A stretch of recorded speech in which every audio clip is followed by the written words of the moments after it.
Hey gang, what's going on? So I have a bit of good news that I want to share. Remember, whether it's good news or bad news, if it's relevant to the Yankees, you're going to get it one way or another. So please don't leave without subscribing to this channel if you haven't done that yet. And hit that notification bell if you don't want to miss future stuff, especially in the next week as it starts to get crazy with the trade deadline. So I don't know if you watched my video this morning, but I talked about, before I give you the news actually, talked about the qualifying offer coming back.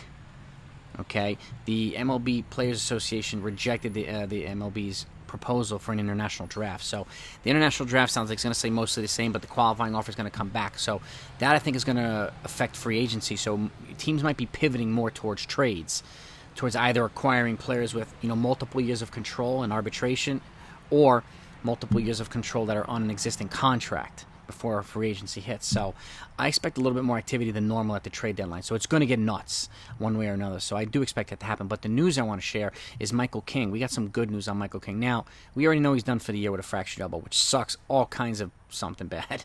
But they looked at his UCL, the doctors. UCL is essentially the ligament that's, when it's damaged, requires Tommy John surgery, or is a precursor to Tommy John surgery.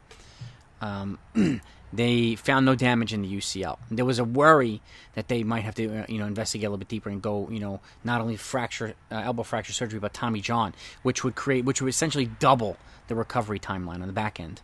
So Tommy John's essentially, you look at it, you're going to be gone for at least 18 months. So with that, they're hoping that he's going to be ready by spring training now.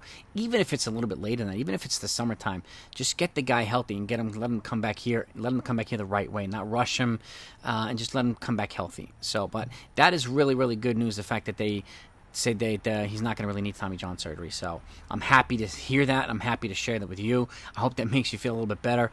But again, losing Michael King sucks. He's a very integral piece of this bullpen.